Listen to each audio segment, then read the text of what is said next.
Cümleten selamun aleyküm hanımlar. Diva Patik YouTube kanalıma hepiniz hoş geldiniz. Bugün birlikte çok güzel, çok farklı dikişsiz iki şiş patik yapacağız. Ben patiğimde piyasada rahatlıkla bulabileceğiniz normal patiklik iplerden kullandım. Şişlerim ise 3 numara direyen misinalı şişte kullanabilir. Hemen sizlere modelimi de göstereceğim. İşte patiğimiz bu şekilde hanımlar. Çok farklı, çok güzel, zarif bir model oldu. Patiğimizin bu şekilde iç taraftan duruşu. Tabanımızı göstermek istiyorum. Elinizde böyle rengarenk artık ipler varsa değerlendirebilirsiniz hanımlar. Şu anda mankende gördüğünüz sağ ayak. Şimdi sol ayağı yapacağız. Zaten sol ayak sağ ayak aynı şekilde başlanıyor. Aynı oluyor. Patiğimize bu bölümden başlıyoruz. Şu desenli bölümü yapıyoruz öncelikle. Eğer sağ ayağı yapıyorsak bu ilmeklerden sağ tarafta olanları bırakıp örüyoruz. Sol patiği yapıyorsak da sol tarafta ilmek bırakıp onları örüyoruz. Tek fark bu. Örerken sizlere anlatacağım.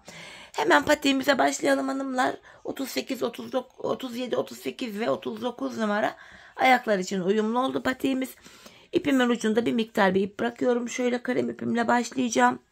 48 ilmek atacağım hanımlar. Patiğimize 48 ilmek başlıyoruz. Bu şekilde. Hanımlar toplamda 48 adet ilmeğimizi atalım gelelim. Evet hanımlar, bu bölüme 48 adet ilmeğimi attım geldim. Şimdi tam olarak şu bölümde haroşa örgü uygulaması yapacağız. Şimdi geri dönüyorum hanımlar. İpimizin ucunda şöyle bir miktar ipimiz kaldı. Bu ipimizi şöyle bir sarayım beklesin. Taban yaparken yine bu ipimizi kullanacağız. Burada kalan ipinizi kesmeyin hanımlar. Kesmenize gerek yok zaten. Şöyle şimdilik topladım. Hanımlar haroşa örgü uygulaması yapacağız bu bölümde. Bakın yine ilk ilmeğimi örmeden alıyorum. Ben haroşa örgüyü örgümün hem ön hem arka yüzünde düz örgü örerek elde ediyorum. Sizler her iki tarafta ters örgü örerek de haroşalarınızı oluşturabilirsiniz. Bakın ilmeklerimi sırası ile düz örüyorum.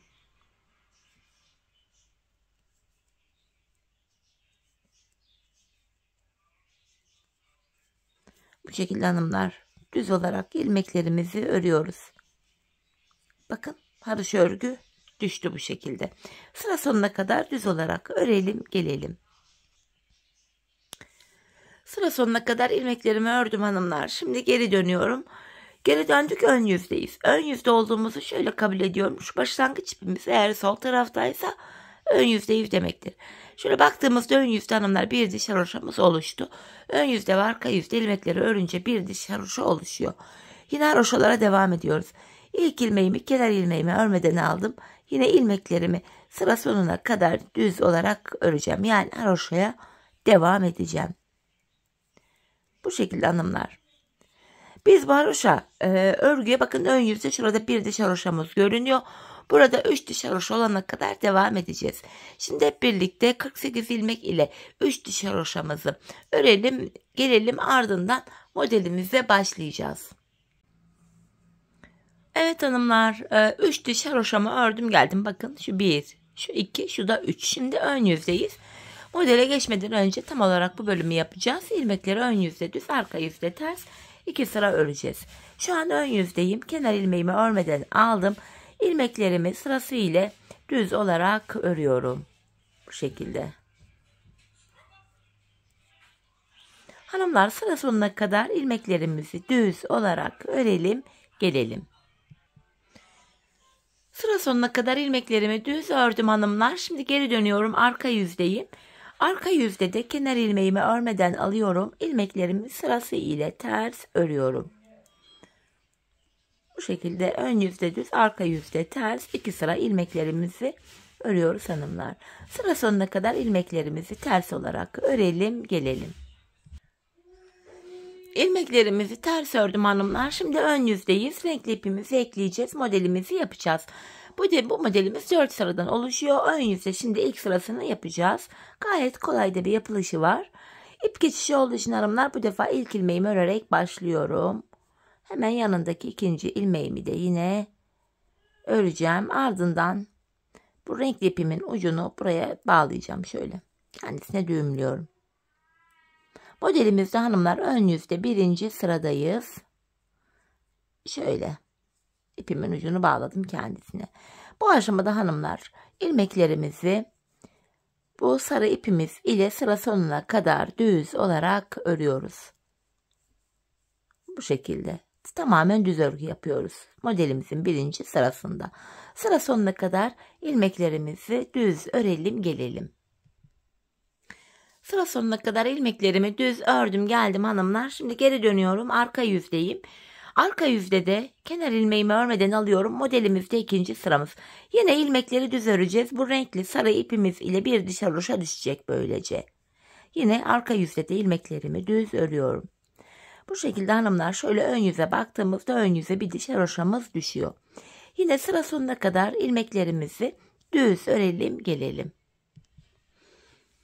Evet hanımlar sıra sonuna kadar ilmeklerimizi düz ördük. Şimdi geri dönüyorum ön yüzdeyim. Bakın ön yüzde şimdi bir diş haroşamız var. Modelde 3. sıradayız hanımlar. Bu sırada da yine kenar ilmeğimi örmeden aldım. Yanına bir ilmek örüyorum. Ajurlu desenlerimizi yapacağız. Bir tane ipimi şişime doluyorum. Öndeki 2 ilmeği kesiyorum. Yine ipimi şişime bir kere doluyorum. Öndeki 2 ilmeği kesiyorum. İpimi şişime doluyorum. Öndeki 2 ilmeği keserek örüyorum. Bir tane ipimi şişime doladım. Öndeki 2 ilmeğimi kestim. İpimi şişime doluyorum. Öndeki 2 ilmeğimi kesiyorum. İpimi şişime doladım. Öndeki 2 ilmeğimi kesiyorum. Sıra sonuna kadar bu şekilde örüyoruz hanımlar. Önce artırma yapıyoruz. Sonra öndeki 2 ilmeği kesiyoruz. Artırma yapıyoruz. Öndeki 2 ilmeği kesiyoruz. Artırma yaptım. Öndeki 2 ilmeğimi kestim. Sıra sonuna kadar modelimizin 3. sırasında ilmeklerimizi bu şekilde örüyoruz. Artırma yaptım. Öndeki 2 ilmeğimi kesiyorum. Artırma yaptım. Öndeki 2 ilmeğimi kestim. Modelde 3. sıramız.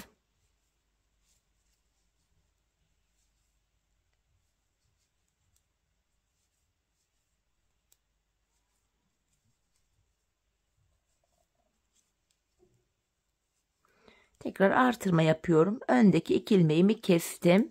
2 tane ilmeğim kaldı kenarda. Bu 2 ilmeğimi de normal düz örüyorum hanımlar. 3. sıramızı ön yüzde böyle tamamladık. Şimdi geri dönüyorum. Arka yüzde modelde 4. sıradayız. Sonuncu sıramız hanımlar. Kenar ilmeğimi örmeden alıyorum. Son sıramızda ilmeklerimizi sırası ile hepsini düz olarak örüyorum. Bu artırdığım ilmeklerimi, kestiğim ilmeklerimi hepsini düz örüyorum. Bu şekilde.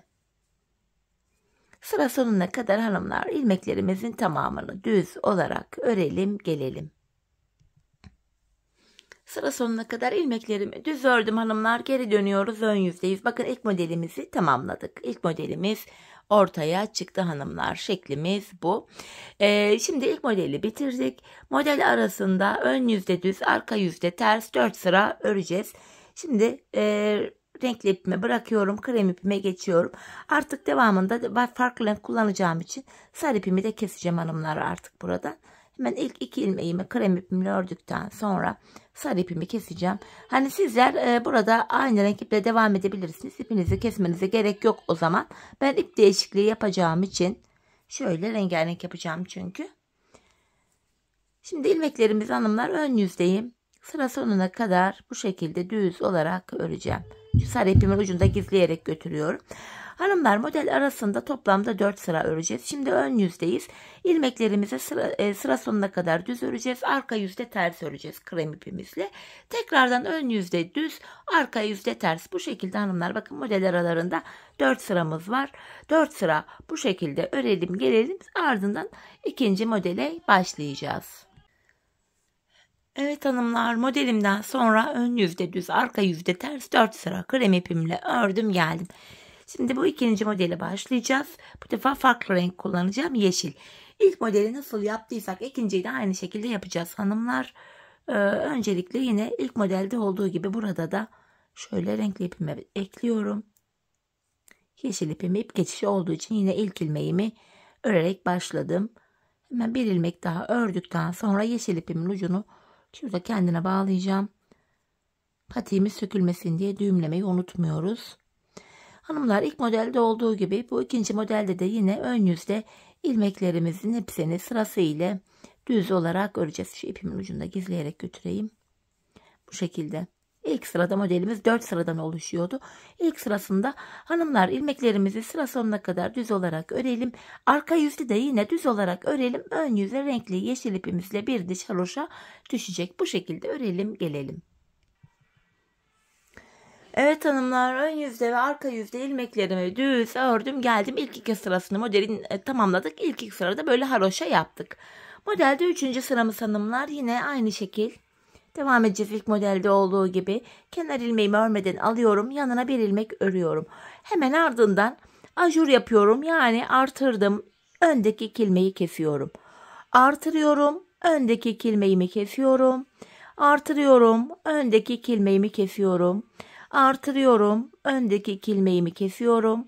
Artırıyorum. Öndeki iki ilmeğimi kesiyorum. Artırıyorum. Öndeki iki ilmeğimi kesiyorum. Bu şekilde hanımlar ilmeklerimizi örelim gelelim. Evet hanımlar, son iki ilmeğim kalana kadar artırma kesme yöntemiyle ilmeklerimi ördüm. En son artırdım, kestim. Son iki ilmeğimi düz örüyorum. Modelde 3. sıramız buydu. Geri dönüyorum. Arka yüzde 4. sıradayız. Bu sıramızda yine hanımlar kenar ilmeğimi örmeden alıyorum. Sırasıyla ilmeklerimi düz olarak öreceğim. Yani haroşa. Modelde sonuncu sıramız bu şekilde. Sıra sonuna kadar hanımlar ilmeklerimizi düz olarak yani haroşa olarak örelim gelelim. Evet hanımlar, sıra sonuna kadar ilmeklerimi düz ördüm. Bakın ikinci modeli de tamamladık. Tekrardan krem ipimizi alacağız. İlmeklerimizi ön yüzde düz, arka yüzde ters olacak şekilde 4 sıra öreceğiz hanımlar. Hemen şöyle ilk iki ilmeğimi öreceğim. Yine burada renkli ipimizi keseceğiz hanımlar. Yani ben kesiyorum rengarenk yaptığım için. Şöyle. Yine bu ipimin ucunu kremime bağlayacağım. Patiğimiz sökülmesin diye hanımlar düğümlemeyi kesinlikle unutmuyoruz. Buna dikkat edelim, yoksa patik sökülür, emekler boşa gider. Şimdi ön yüzde düz, arka yüzde ters olacak şekilde 4 sıra hanımlar ilmekleri öreceğiz. Ardından bu defa diğer ipimiz ile 3. modeli yapacağız. 3. modelimizi yaptıktan sonra ilk modeli yaparken haroşadan sonra 2 sıra örmüştük. Sonuncu modelde bittikten sonra hanımlar bu defa 2 sıra ön yüzde düz, arka yüzde ters ilmeklerimizi krem ipimiz ile örelim gelelim. Sonra patiğimizin bu üst bölümüne birlikte geçiş yapalım. Evet hanımlar, ben 3. modelimi de tamamladım geldim. Ardından ön yüzde düz, arka yüzde ters olacak şekilde 2 sıra ilmeklerimi ördüm. Patiğimizin bu desenli bölümünü tamamladık. Yani şu bölümü. Şimdi buraya hanımlar 3 diş haroşa öreceğiz. 3 diş haroşamız var. İlmeklerimizin hepsini hem ön hem arka yüzde düz örgü örerek haroşalarımızı elde ediyorduk. Bu şekilde hanımlar ilmeklerimizi hem ön hem arka yüzde düz örgü örerek yine haroşalarımızı öreceğiz. İlk başta yaptığımız gibi. Bu bölümde hanımlar 3 diş haroşamız olana kadar örelim gelelim. Evet hanımlar, ben 3 diş haroşamı ördüm ve geldim gördüğünüz gibi. Şimdi sol patiği yapacağız. Sağ ve sol patik burada ayrılıyor hanımlar. Ben sol patiği yapacağım. Şişimde 48 ilmek vardı. Buradan ilk 29 ilmeği keseceğim. Bu sol kenarda, ön yüzden baktığımızda şu sol kenarda 19 ilmeğim kalacak. Sağ patiği yaparken de hanımlar kesimimiz şu tarafta olacak. Bakın sağ kenarda 19 ilmek kalacak. Bunun için sağ patiği yapanlar şimdi 3 diş haroşadan sonra yine ön yüzde ilmeklerin hepsini örecekler. Arka yüzde 29 ilmeği kesecekler.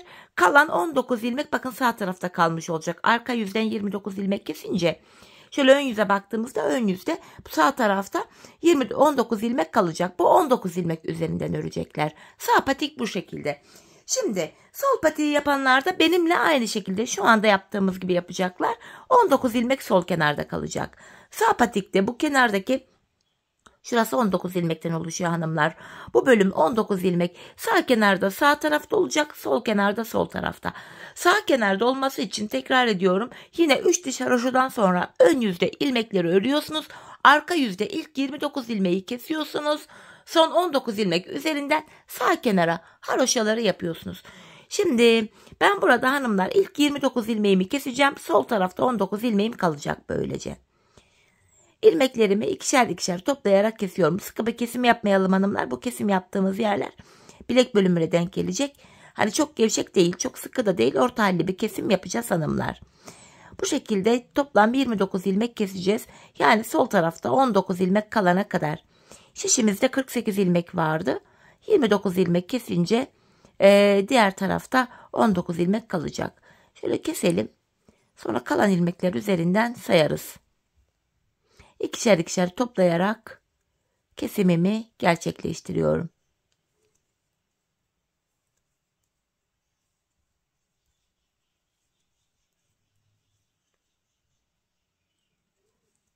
Bildiğiniz farklı kesim yöntemleri varsa onları da kullanabilirsiniz. Kesme şekli çok da önemli değil. İkişer ikişer toplayarak ilmeklerimi kesiyorum ben bu şekilde. Şimdi bir sayalım hanımlar, 19 ilmek kalmış mı? 5, 10, 15, 16, 17, 18, 19, bir de şişimde var 20. Bakın bir ilmek daha kesiyorum. Böylece 19 ilmek kalıyor. Tekrar sayalım. 1, 2, 3, 4, 5, 6, 7, 8, 9, 10. 11, 12, 13, 14, 15, 16, 17, 18, bir ilmek de burada 19.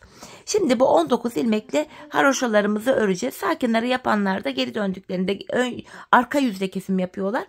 Kalan sağ tarafta kalan 19 ilmek ile bu kenarı şu tarafa yapıyorlar. Bakın ben sol kenarı yapacağım için sol kenarda 19 ilmeğim var. Sağ patiği yapanların bu sağ tarafta 19 ilmekleri olacak. Olayın özü bu. Sağ ve sol patiğin arasındaki tek fark bu hanımlar. Şimdi bu 19 ilmek üzerinden haroşalarımı öreceğim. Yine ilk ilmeği aldım. İlmeklerimi düz olarak örüyorum hanımlar.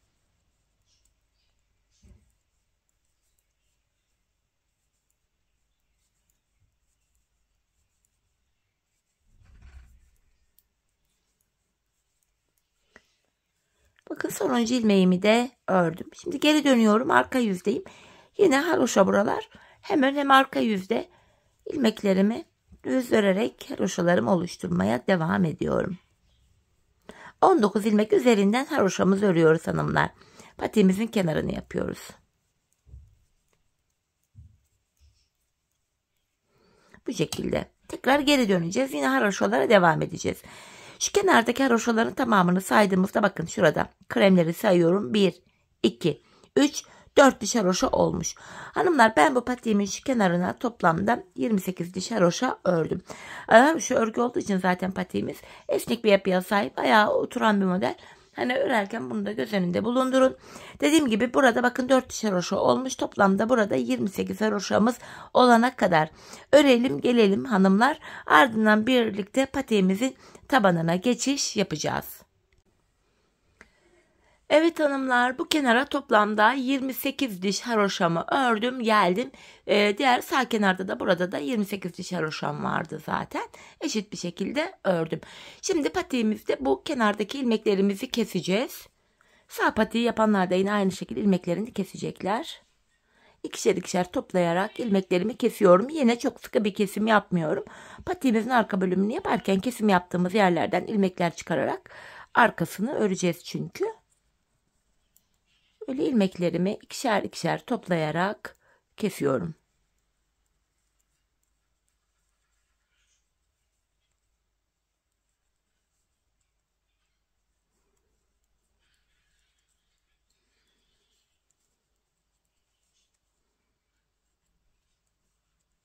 Son bir ilmeğim kaldı. Onu da kesiyorum hanımlar. Bakın şeklimiz şöyle.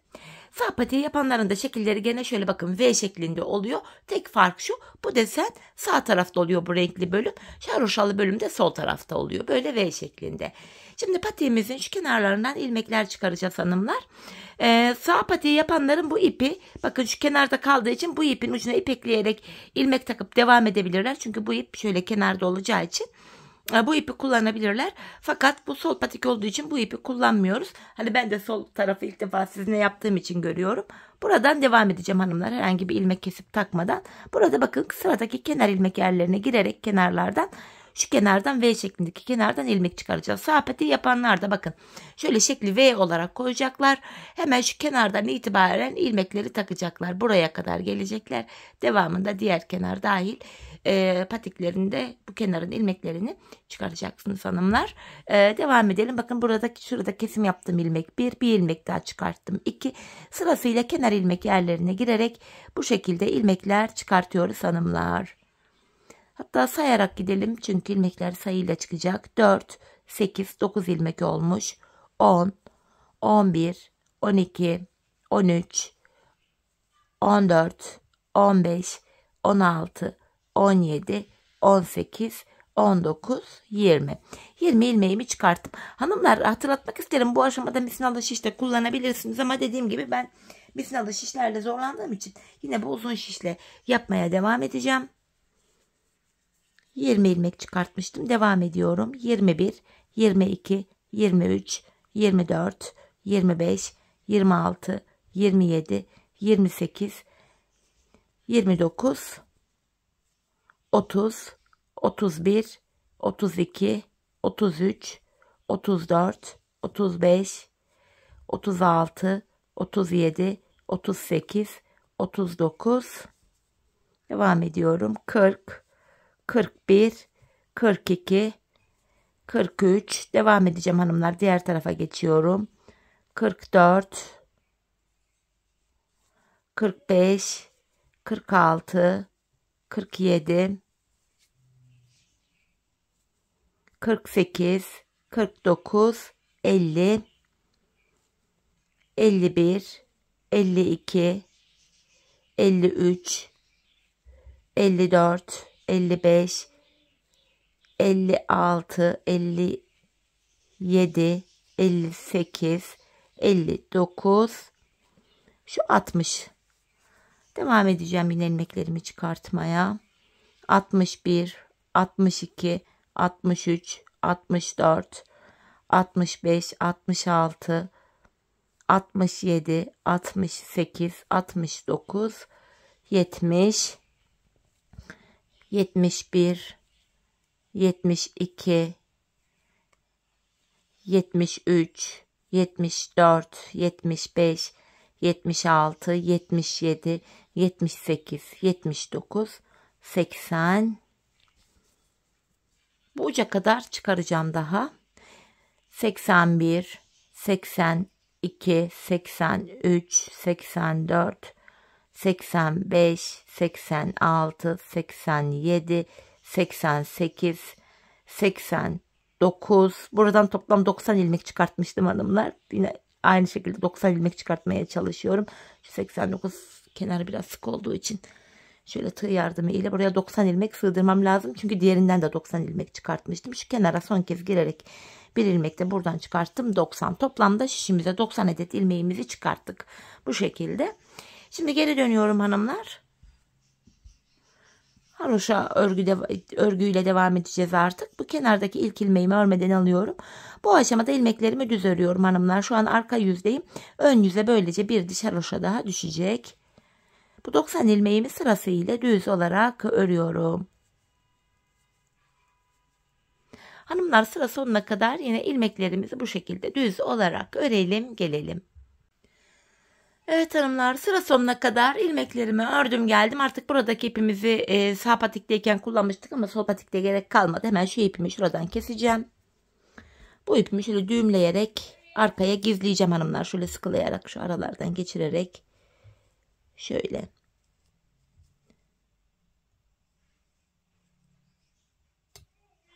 Bu şekilde hanımlar. Gizleyelim ki ipin ucu çıkmasın. Tertemiz görünsün patiğimizin içi dışı. Şu kenarlardaki ipleri de hanımlar aynı şekilde gizleyebiliriz. Böyle maksat buradan ipler görünmesin, çıkmasın. Bakın. Şöyle ilmek aralarından geçirerek bu ipleri de bu şekilde gizleyebilirsiniz. Bir de sarı ipim vardı burada. Bakın. İlmek aralarından geçirerek uçları güzelce gizleyebiliriz. Hemen bakın şurada da bir ipim var, ucum var. Bütün uçlarımızı hanımlar böyle gizleyelim. Patiğin dediğim gibi içi dışı temiz olsun. Bu ipuçları sonradan çirkin bir görüntü oluşturabilir. Evet. Şimdi ön yüzde bir diş haroşamız oluştu hanımlar. Taban kesimine başlayacağız. Buruna 8 ilmek ile başlıyoruz. Tabanda 14 ilmek olana kadar bu yanlardan ilmekler almaya devam edeceğiz. Şişimizde toplam 90 adet ilmeğimiz vardı. 90 ilmekten burun için 8 ilmek ayırıyoruz. 8'i çıkarttığımızda geriye 82 ilmek kalıyor. 82 ilmeği de sağ ve sol kenara eşit olarak paylaştırınca yanlara 41'er ilmek düşüyor hanımlar. Şimdi öncelikle bu kenardan 41 adet ilmeğimi örerek başlayacağım. Hemen şu an ön yüzdeyiz. Sonra tabanımıza geçeceğiz zaten. Şu kenar ilmeğim 1, 2, 3, 4, 5, 6, 7, 8, 9, 10, 11, 12, 13, 14, 15, 16, 17, 18, 19, 20, 21, 22, 23, 24, 25, 26, 27, 28, 29, 30, 31, 32, 33, 34, 35, 36, 37, 38, 39, 40, 41. Kenardan 41 ilmeğimi ördüm. Şimdi patiğimizin burun kısmı için 8 ilmek daha öreceğim. 8 ilmek. 1, 2, 3, 4, 5, 6, 7, 8 ilmek ördüm. Saydığımız hanımlar burada da yine 41 ilmek kalıyor. 8 ilmekten sonra geri dönüyorum artık. Bu aşamada ipimiz hep karşı tarafta olacak ve ilk ilmeği örmeden alacağız.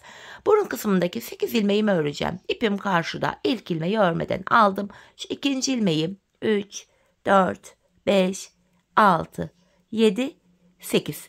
8 ilmek ördüm. 8 ilmekle hanımlar buraya bakın bir diş haroşa oluşturduk. Şimdi yapacağımız işlem şu, ön yüzdeyiz. Yine ipimiz karşıda, ilk ilmeği örmeden aldık. 8 ilmeğimi bu şekilde öreceğim. Bakın ikinciyi ördüm. 3, 4, 5, 6, 7, 8. Ardından şişimden bir adet ilmeği örerek orta kısma ekliyorum. Ortada 9 ilmeğimiz oldu. 9 ilmekten sonra hanımlar geri dönüyorum. Yine ipim karşıda. İlk ilmeği örmeden alıyorum. Bu defa ortadaki 9 ilmeğimizi öreceğiz. 3 oldu. 4, 5, 6, 7, 8, 9. Ardından yan taraftan da bir ilmek alarak ortaya ekledim. Ortada 10 ilmek oldu. Tekrar geri dönüyorum. Yine ipim karşıda, ilkini örmeden aldım. Şimdi 10 ilmeğimi öreceğim. Bakın kenarda 3 oldu. 4, 5, 6, 7, 8, 9, 10. Hemen yan taraftan bir ilmek alarak ortaya ekledim. Bu defa orta kısımda 11 ilmek oldu. Şimdi geri dönüyorum. Yine ipim karşıda, ilkini örmeden aldım. Tekrar 11 ilmeğimi öreceğim hanımlar. 4 oldu. 5, 6, 7, 8, 9, 10, 11. Ve tekrar yan taraftan bir ilmek örerek ortaya ekliyorum. Bu defa ortada 12 ilmeğimiz oldu. Şimdi geri döndüm yine. İpim karşıda, ilkini örmeden alıyorum. Şimdi de 12 ilmeğimi öreceğim. 4 ilmek oldu burada. Devam ediyorum. 5, 6, 7, 8, 9, 10, 11, 12. Ve yine yan taraftan bir ilmek örerek ortaya ekledim. 13 oldu. Tekrar geri döndüm hanımlar. Yine ipim karşıda ve ilk ilmeği örmeden aldım. İkinci ilmeğimi örüyorum. 3, 4, 5, 6, 7, 8, 9, 10, 11, 12 ve 13. ilmeğimi ördükten sonra yan taraftan bir ilmek daha alarak örüyorum. 14 oluyor. Artık hanımlar bu orta kısımda 14 ilmeğimiz var ve bu 14 ilmek üzerinden tabanımızı öreceğiz hanımlar. Yine ipim karşıda. İlk ilmeğimi örmeden aldım. Artık kesimlere başlayacağız. Bu aşamada tabanda son bir ilmek kalana kadar öreceğim. Yani 13 ilmeğimi öreceğim. 14. ilmekte kesimimi yapacağım. İpim karşıda, ilkini örmeden aldım. Şu ikinci ilmeğim 3, 4, 5, 6, 7, 8, 9, 10, 11, 12, 13 ilmeğimi ördüm. 14. ilmeğimi örerken yan taraftan da bir ilmek alıyorum. İkisini keserek örüyorum. Kesimden sonra geri dönüyorum. Yine ipim karşıda ve ilk ilmeği örmeden aldım. Tekrar 13 ilmeğimi öreceğim. 2, 3, 4, 5, 6, 7, 8, 9, 10, 11, 12, 13. 14. ilmekte şişimden de bir ilmek alıyorum. İkisini keserek örüyorum. Tekrar geri dönüyoruz hanımlar. 14 ilmek üzerinden bu şekilde taban örülüyor. Bakın burun kısmında da oval bir görüntü oluştu. Bu aşamada artık her defasında ilmek saymaya da gerek yok. Bakın taban ile bu yanlar arasında hafif bir boşluk görüntü var. Buradan da anlayabiliriz. Bu tabanda son bir ilmek kalana kadar öreceğiz. Sonuncu ilmekte kesimi yapacağız. Bakın şimdi ipim yine karşıda. İlk ilmeği örmeden aldım. Tabanımda son bir ilmeğim kalana kadar ilmeklerimi örüyorum.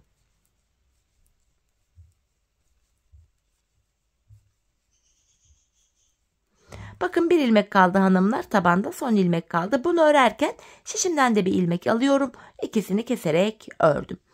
Kesimden sonra yine geri dönüyorum.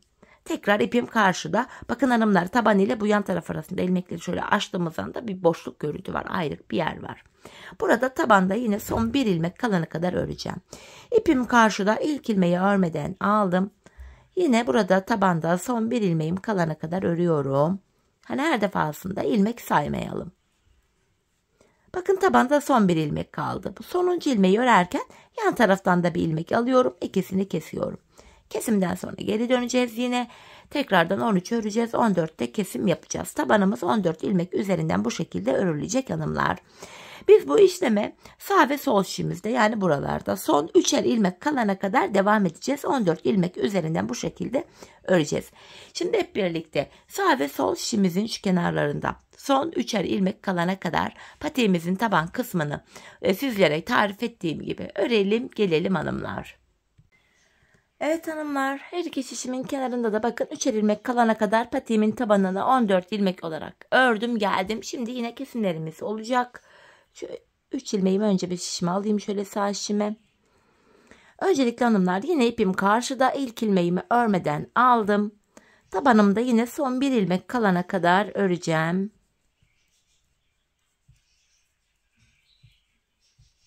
Bakın tabanımda son bir ilmek kaldı. Bunu örerken yine yan taraftan da bir ilmek aldım.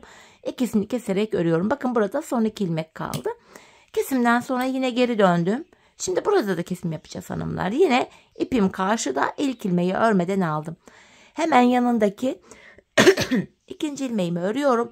Ardından öndeki 2 ilmeğimi kestim. Bakın ilk kesimi burada yaptık. Şimdi bu taban bölümde son 4 ilmek kalana kadar öreceğim. Tekrar kesim yapacağım. Bakın bu taban bölümde son 4 ilmek kaldı. Şu öndeki 2 ilmeği kesiyorum.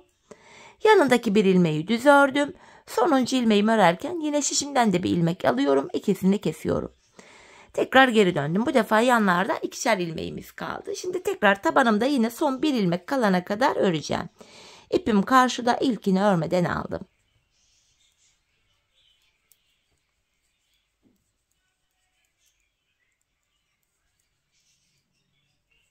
Bakın tabanda son bir ilmek kaldı. Şişimden de bir ilmek alarak ikisini kesiyorum. Kenarda son bir ilmek kaldı şimdi. Kesimden sonra geri döndüm. Yine ilk ilmeği örmeden alıyorum. İkinciyi örüyorum. Ardından öndeki şu 2 ilmeğimi kestim. Tekrar burada da bir kesimimi yaptım. Şimdi bu taban bölümde son 4 ilmeğim kalana kadar öreceğim. Bakın bu tabanda son 4 ilmek kaldı. Yine öndeki 2 ilmeği keserek ördüm. Yanındaki bir ilmeği düz örüyorum ve bu sonuncu ilmeği örerken şişimden de bir ilmek alıp ikisini kesiyorum. Tekrar geri döndüm. Yanlarda birer ilmek kaldı. Şimdi son kesimlerimizi de yapacağız. Yine tabanda son bir ilmek kalana kadar öreceğim.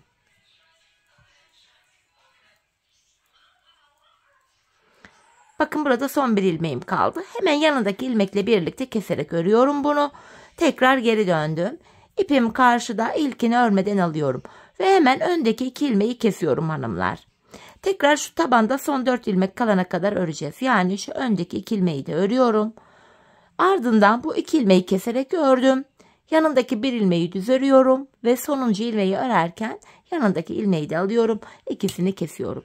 Hanımlar böylece burada 8 ilmeğimiz kaldı.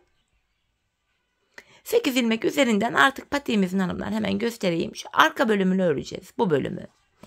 İşlem şöyle. Yine ipim karşıda. İlk ilmeği örmeden aldım. Son 2 ilmeğim kalana kadar örüyorum hanımlar. Bakın son 2 ilmeğim kaldı. Son 2 ilmeğimi kesiyorum. Burada 7 ilmek kaldı. Bu aşamada hemen bakın kenar ilmek yerleri var sırada kenarlarda. Bu ilk kenar ilmek yerim şurada. Buraya ilmeğin iki kanadına birden girerek ilmek çıkarttım. Tekrar 8 ilmek oldu.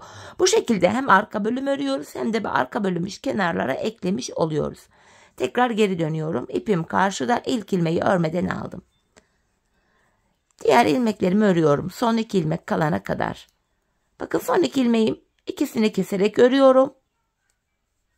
Bu aşamada hanımlar şöyle arkadan girerek şu kenar ilmek yerinden ilmek çıkartabilirsiniz. Şöyle bu şekilde zorlananlar da bu sağ kenardan ilmek çıkartırken geri dönüp ön yüzde ilmeklerini çıkartabilirler. Bakın hemen şu ilk kenar ilmek yerine giriyorum. İlmeğin iki kanadına birden ilmeğimi çıkartıyorum. Yeniden son 2 ilmek kalana kadar öreceğim. Son 2 ilmeği kesiyorum ve sıradaki kenar ilmek yerine girerek ilmek çıkartıyorum. Tekrar geri döndüm. Yine ipim karşıda, ilkini örmeden aldım. Tekrar 2 ilmek kalana kadar örüyorum. Son 2 ilmeğimi kestim. Yeniden buradan ilmek çıkartırken şöyle geri dönüyoruz. Hemen şu kenara giriyorum. Bakın kenar ilmek yerine girerek buradan ilmek çıkartıyorum. Hemen şuradan, burası sıkı kesim yapmışım. Gevşek yapın derken size ben sıkı yapmışım. Tığım ile ilmek çıkartıp şişime taktım. Bu şekilde hanımlar patiğimizin arka bölümünü örüyoruz. Bu renkli bölümlere gelince bakın buralarda 3 tane kenar ilmek yeri görünüyor ama buralarda ip geçişi olduğu için ilmeklerin ilkini örerek başlamıştık. Buradan 2'şer tane ilmek çıkacak. Yani 2 tane sarı, 2 krem, 2 yeşil, 2 krem, 2 tarçın. Bu şekilde buralardan 2'şer tane ilmekler çıkacak. Bu şekilde dengeli bir şekilde eşit olarak patiğimizin arkasını öreceğiz.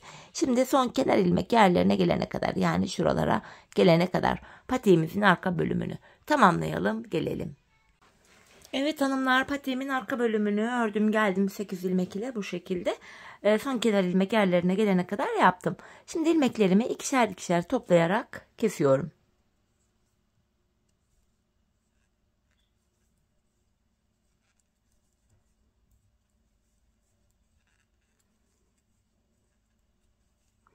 Son bir ilmeğim kaldı, onu da yine şöyle kestim. Bu aşamada hanımlar bu kenarda tümsek bir görüntü oluşmasın diye hemen tığ ile dibine batarak burayı şöyle düzlüyorum. Bir tane zincir çekip ipimi kesiyorum. Artık patiğimizin bu bölümünü bitirdik hanımlar. Ben bile patiğime kenar oyası gittim. Ben dileyen böyle sade de kullanabilir ya da benim gibi kenar oyası yapmak isteyenler için de yapılışını şimdi göstereceğim. Şimdi ipimin ucunu gizliyorum öncelikle. Evet. Patiğimiz normalde hanımlar şöyle. Bakın. Görüntümüz bu. Bakın. Gayet haroşa örgü olduğu için esnek. Kenar oyamız da şu şekilde. Patiğimde kullandığım iplerim ile 3 sıradan oluşan kenar oyası yaptım. İlkini sarı ile başlatacağım. Şöyle sarı ipimi alıyorum. Bir tane şöyle bir ilmek oluşturacağım.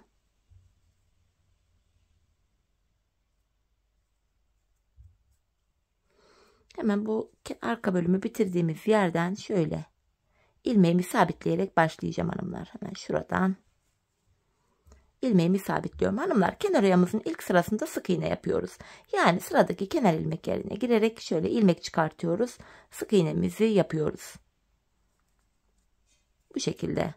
İlmeğin iki kanadına birden girerek hanımlar yapalım bunu. Kenar oyamızı bakın. Kenar ilmek yerinin iki kanadına birden giriyorum. Bir ilmek çıkartıp tığımdaki ilmekleri topluyorum. Kenar oyamızın ilk sırasında sarı ipimizle bu şekilde yapıyoruz. Şimdi hanımlar, biz bu işleme şöyle patiğimizin çevresini dolanarak devam edeceğiz. İlk başladığımız yere kadar yapacağız. Şimdi ilk sıramızı tamamlayalım, gelelim. Evet hanımlar, ilk başladığım yere kadar kenar oyamı yaptım. En son şuraya bir tane bir zincir çektim. Sarı ipimi kesiyorum. Hemen bu ipimizin ucunu gizleyeyim. Şöyle arka sarı ilmek aralarından geçirerek sarı ipimin ucunu gizliyorum.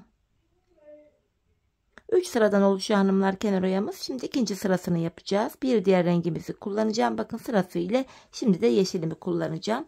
Yeşil ipimi alıyorum. Şimdi de yeşil ipimle bir ilmek oluşturacağım. Şöyle. Yine tekrardan şuraya batarak sarı sık iğnelerin içine batarak bakın ilk önce bir ilmeğimi sabitledim. Yine sırayla hanımlar sık iğne yapıyoruz. Bu defa yeşil ipimizle sarı sık iğnelerin içine girerek bu defa yeşil ipimizle sık iğnemizi yapıyoruz. Kenar oyamızın ikinci sırasını da yeşil ipimiz ile yapıyoruz. Sarı ile yaptığımız işlemin aynısını yeşil ile yapıyoruz hanımlar. Bu şekilde. Yine bu işlemi hanımlar patiğimizin çevresine dolanıp geleceğiz. İlk başladığımız yere kadar yapacağız. Şimdi tamamlayalım, gelelim buraya kadar. Evet hanımlar, yeşille de yine kenar oyamı yaptım ilk başladığım yere kadar. Şimdi yeşilimi de keseceğim. Kenar oyamızda son sıramızı yapacağız. Şimdi yine yeşil ipimin ucunda gizleyeyim hanımlar. Şöyle ilmek aralarına girerek ucumuzu gizliyorum. Son sıramı yapacağım. Bu defa farklı yapacağız hanımlar. Kenar oyamızı ters sık iğne yöntemi kullanacağız 3. sıramızda. Tarçın rengi ipimle bu defa şöyle bir ilmek oluşturuyorum. Yine burayı bitirdiğim yerden itibaren hemen şuraya şöyle şişimi takarak, tığımı takarak tarçın rengi ilmeğimi buraya bir sabitliyorum. Hanımlar geri geri gideceğiz. Yani ileri doğru değil, geri geri giderek yapacağız. Bakın bir gerideki sık iğnenin içine, yeşil sık iğne içine batarak tığım ile giriyorum. Buradan bakın şöyle bir ilmek çıkartıyorum ve tığımdaki 2 ilmeği topluyorum. Yine bakın bir gerideki yeşil sık iğnenin içine girdim. Bir ilmek çıkartıyorum ve tığımdaki ilmekleri topluyorum. Ters sık iğne yöntemi yapıyoruz hanımlar. İlk 2 sırada normal sık iğne yapmıştık. 3. ve sonuncu sıramızda ters sık iğne yaparak böyle kenarımızı oluşturuyoruz. Bakın bir geriye batarak ilmek çıkartıyorum. Ardından tığımdaki 2 ilmeği topluyorum. Devam ediyorum. Yine bir gerideki yeşil sık iğnenin içine girdim. İlmek çıkarttım ve tığımdaki ilmeklerimi topluyorum. Bu şekilde ters sık iğneyi böyle yapıyoruz hanımlar. Şimdi biz bu işleme yine patiğimizin çevresini böyle tersten dolanıp geleceğiz ve ilk başladığımız yere kadar yapacağız. Oyamızın son kenarında sizlere gösterdiğim gibi yapalım, gelelim.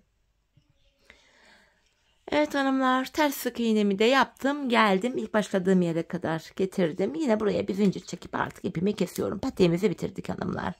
Hemen bu tarçın rengi ipimin ucunda gizleyeceğim. Ardından patiğimize bakalım. Genel olarak çok güzel, şık bir patik oldu hanımlar. Yani ben çok beğenerek yaptım. Bu tarz farklı modellerle de yine yapacağım. Çünkü patiğin şeklini, şemalini, tarzını çok beğendim. İşte hanımlar, patiğimiz böyle görüntü itibariyle. Bu şekilde. Hemen patiğimi manken ayağıma giydireceğim. Şöyle sol ayak manken ayağıma giydiriyorum. Yani başta da söyledim, sağ ayak ile sol ayağın yapılışı aynı. Sadece yanlardaki ilmekler farklı yerden çıkıyor. Onu da gösterdim size zaten video esnasında. Ben çok beğenerek, severek yaptım hanımlar. Umarım sizler de patiğinizi benimle birlikte beğenerek, severek yaparsınız. Evet, patiğimizin mankendeki halinde şöyle göstermek istiyorum hemen. Şöyle düzeltelim. Bakın, bu da sol ayağımız oldu. Şöyle. İç tarafı bu şekilde. Hemen bu sol kenarında desenleri var. Harika bir patik oldu. Dikişsiz olması itibariyle de ayakta gayet rahat.